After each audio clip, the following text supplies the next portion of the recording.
Why is it that as soon as I start filming, it starts to rain? I think the rain wants to reach your ears as well.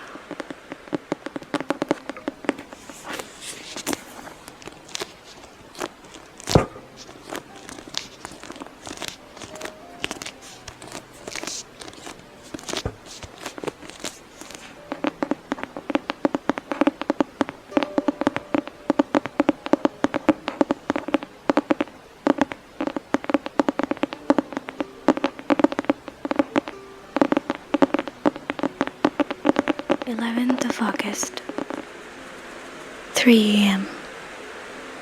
Diary again. No sleep now. So I may as well write. I'm too agitated to sleep. We have had such an adventure, such an agonizing experience. I fell asleep as soon as I had closed my diary. Suddenly, I became broad awake, and sat up with a horrible sense of fear upon me, and of some feeling of emptiness around me. The room was cold, and dark, so I could not see Lucy's bed. I stole across and felt for her. The bed was empty. I lit a match and found that she was not in the room. The door was shut, but not locked, as I had left it. I feared to wake her mother, who has been more than usually ill lately. So, threw on some clothes and got ready to look for her. As I was leaving the room, it struck me that the clothes she wore might give me some clue to her dreaming intention. Dressing gown would mean house, dress outside. Dressing gown and dress were both in their places. Thank God, I said to myself. She cannot be far in the sitting room. Not there. Then I looked in all the ways, in all the rooms of the house, with an ever-growing fear chilling my heart. Finally, I came to the hall door and found it open.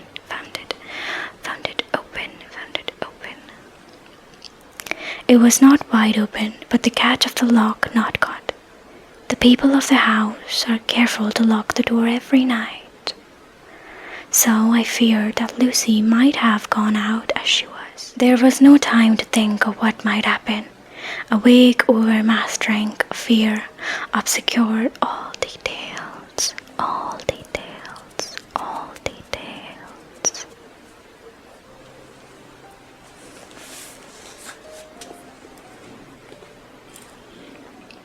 I took a big heavy shawl and ran out. The clock was striking 1 as I was in the crescent, and there was not a single soul inside. I ran along the north terrace, but could see no sign of the white figure which I expected.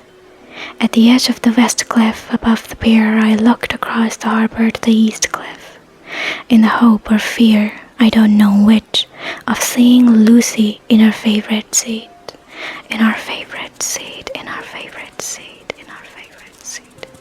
There was a bright full moon with heavy black driving clouds, which threw the whole scene into a fleeting darum of light and dark as they sailed across. For a moment or two I could see nothing, as the shadow of a cloud obscured St. Mary's Church, and all around it. Then, as the cloud passed, I could see the ruins of the abbey coming into view, and as the edge of her narrow band of light, as sharp as a sword cut, moved along, the church and churchyard became gradually visible. Whatever my expectations was, it was not disappointed, for there, on her favorite seat, the silver light of the moon struck a half-reclining figure, snowy white. The coming of the cloud was too quick for me to see much, for shadow shut down on light almost immediately. But it seemed to me as though something dark stood behind the seat where the white figure shone, and bent over it. What it was whether a man or a beast. I could not tell. I could not tell. I could not tell. I did not wait to catch another glance, but flew down the steep steps to the pier, and along by the fish market to the bridge, which was the only way to reach the east cliff. The town seemed as dead, for not a soul did I see. I rejoiced that it was so, for I wanted no witness of poor Lucy's condition. The time and distance seemed endless, and my knees trembled, and my breath came labored as I toiled up the endless steps to the Abbey, to the Abbey, to the Abbey, to the Abbey. I must have gone fast, and yet it seemed to me as if my feet were weighted with lead, and as though every joint in my body were rusty. When I got almost to the top, I could see the seat and the white figure, for I was now close enough to distinguish it even through the spells of shadow. There was undoubtedly something long and black, bending over the half-reclining white figure. I called in fright, "Lucy! Lucy!" And something raised a head, and from where I was I could see a white face and red gleaming eyes, red gleaming eyes, red gleaming eyes.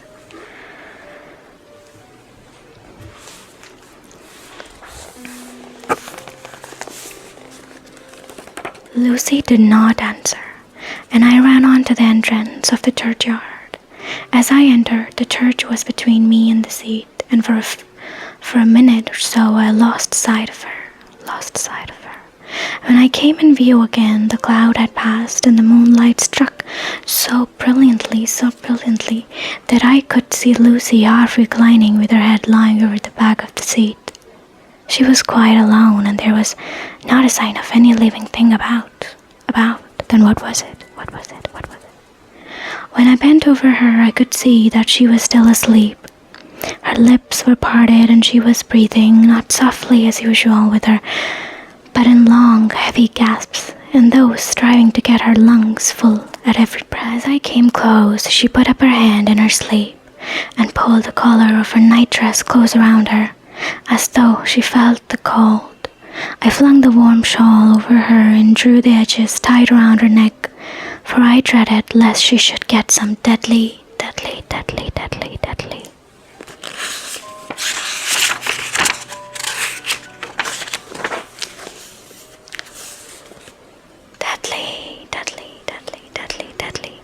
chill from the night air, unclad as she was. I feared to wake her all at once, so, in order to have my hands free to help her, I fastened the shawl at her throat with a big safety pin. But I must have been clumsy in my anxiety and pinched her or pricked her with it. For by and by, when her breathing became quieter, she put her hand to her throat again and moaned. When I had her carefully wrapped up, I put my shoes on her feet and then began very gently to wake her. At first she did not respond, but gradually she became more and more uneasy in her sleep, moaning and sighing occasionally. At last, as time was passing fast, and for many other reasons, I wished to get her home at once. I shook her forcibly, till finally she opened her eyes and awoke. She did not seem surprised to see me, as of course she did not realize all at once where she was. Lucy always wakes prettily, and even at such a time when her body must have been chilled with cold, and her mind somewhat appalled at waking unclad in a churchyard at night, she did not lose her grace. She trembled a little and clung to me. When I told her to come at once with me home, she rose without a word, with obedience of a child. As we passed along, the gravel hurt my feet, and Lucy noticed me wince. She stopped and wanted to insist upon my taking my shoes, but I would not. However, when we got to the pathway outside the churchyard, there was a puddle of water remaining from the storm. I daubed my feet with mud, using each foot in turn of the other. so that as we went home, no one, in case we should meet anyone, should notice my bare feet. Fortune favored us, and we got home without meeting a soul. Once we saw a man who seemed not quite sober passing along a street in front of us, but we hid in a door till he had disappeared up an opening such as there are here. Steep little closes, or vines, as they call them in Scotland.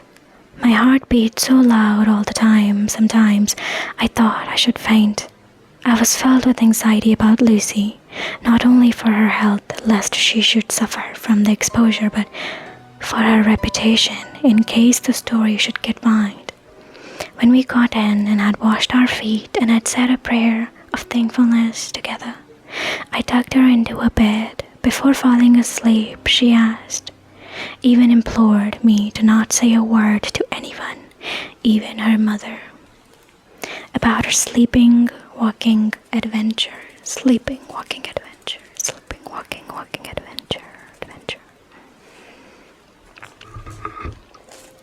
I hesitated at first to promise, but on thinking of the state of her mother's health and how the knowledge of such a thing could fret her, and think too of how much a story might become distorted, nay, infallibly would, in case it should leak out, I thought it wiser to do so. I hope I did right. Sweetheart, you didn't. I have locked the door and the key is tied to my wrist, so perhaps I shall not be again disturbed. Lucy is sleeping soundly. The reflex of the dawn is high and far over the sea, far over the sea, far over the sea. With that, Mina closes her diary entry for 3rd of August, 3rd of August, 3rd of August.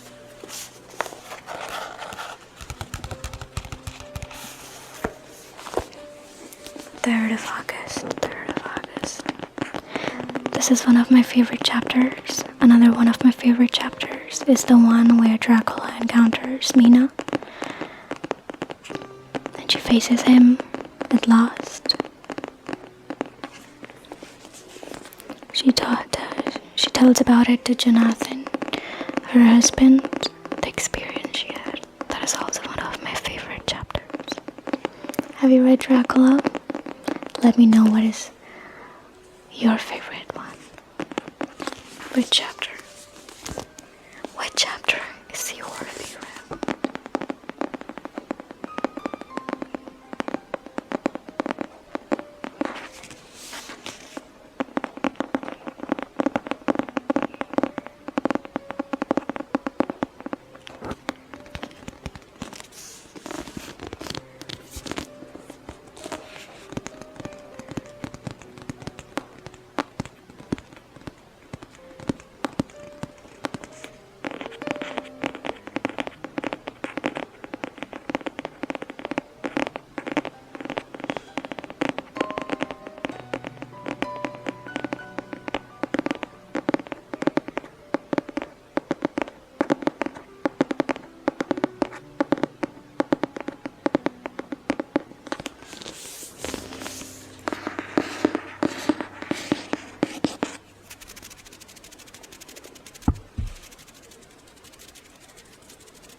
Thanks for joining me.